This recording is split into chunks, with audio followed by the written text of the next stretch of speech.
So Qubitcoin's hash rate has been on an absolute tear lately.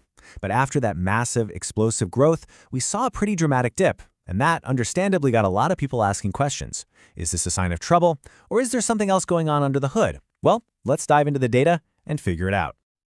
Okay, this is the number that set off the alarm bells, a 23.2% drop in network hash rate. Now look, on the surface, that looks bad. It's a big, scary number, and it's exactly the kind of thing that makes miners and investors start to sweat. And of course, that leads everyone to ask the big question. Is the Qubitcoin network in trouble? Are we looking at the start of some kind of death spiral? It's a totally fair question to ask, but that headline number, it really doesn't tell you the whole story. In fact, if you dig into the data, it tells a completely different story. This wasn't a system falling apart. No way. This was the network going through a massive stress test. And you know what? It absolutely passed. What we're actually seeing is a healthy and, frankly, necessary correction. To really get what's going on, you have to look at the context. In just 552 hours, the network grew by a mind-blowing 360%. I mean, that kind of hypergrowth is just insane. And when any system expands that fast, it's forced to kind of find its balance again, find a new, stable equilibrium. And there's actually a term for this. It's called post-surge equilibrium. It's that critical phase after a huge growth shock where the network has to figure out what's real, sustainable performance, and what was just temporary speculative hype that jumped on for the ride. So what was this 23% drop, really? Well, it was the network shedding dead weight. We're talking about unstable mining rigs that were just testing things out, hash rate that was basically just noise from errors, farms that pushed their power budgets way too far. You get the picture. This wasn't a loss of core strength at all. That's why calling it a crash is completely the wrong word. A much better way to think about it is as a culling phase. The network is cleaning house, getting rid of all the unstable bits and pieces to build a much stronger, more efficient foundation for what's next. So how can we be so sure this is a good thing and not a real problem? Well, we look at the data's fingerprint.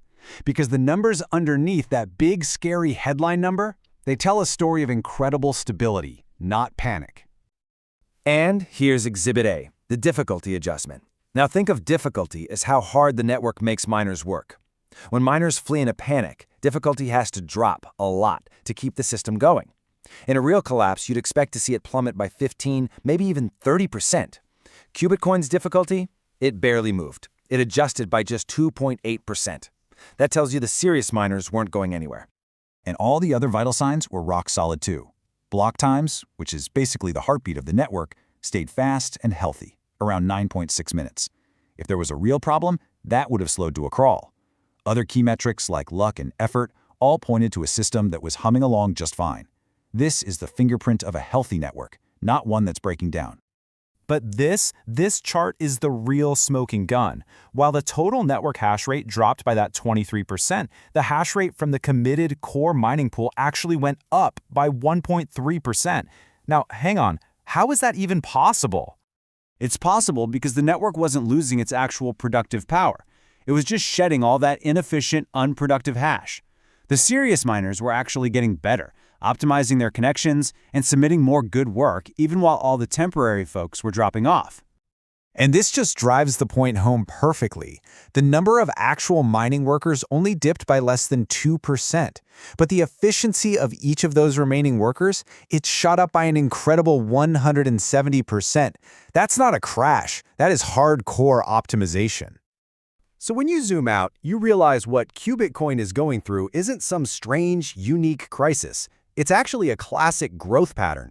It's a path that pretty much every successful proof-of-work project has walked before.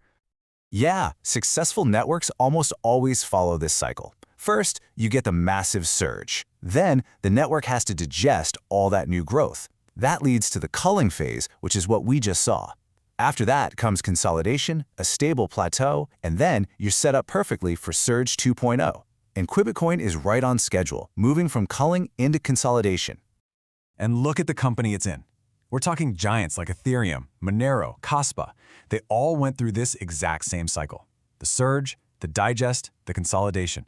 It's a rite of passage on the way to becoming a robust, mature network. So why is all of this so important? Why does this stress test matter so much for the future? because it didn't weaken the network. It made it way, way stronger and much more prepared for what's coming next, especially with that big demo on November 22nd. Think about where the network stands right now. All that unstable, flaky hash rate has been flushed out. The core difficulty mechanism proved it can handle massive shocks. The miner base that's left is stable and super optimized, and the pools are reporting everything more accurately. The whole system is primed and ready for the next wave of growth. You know, the analysis this is all based on just sums it up perfectly. It says, Qubitcoin just survived its first true hyper-growth stress test, with no instability, no difficulty collapse, and no miner exodus. That says it all. I mean, just let that sink in. The system absorbed a 360% growth shock, stabilized, and then held firm during a 23% contraction. For a network this young to show that kind of resilience, that is incredibly rare. It is the absolute sign of a robust, well-engineered design. So the real story here isn't the dip, it's the strength. The network learned its lessons from that first chaotic wave of growth, and now all those early mistakes have been purged from the system. Which really just leaves us with one very exciting question.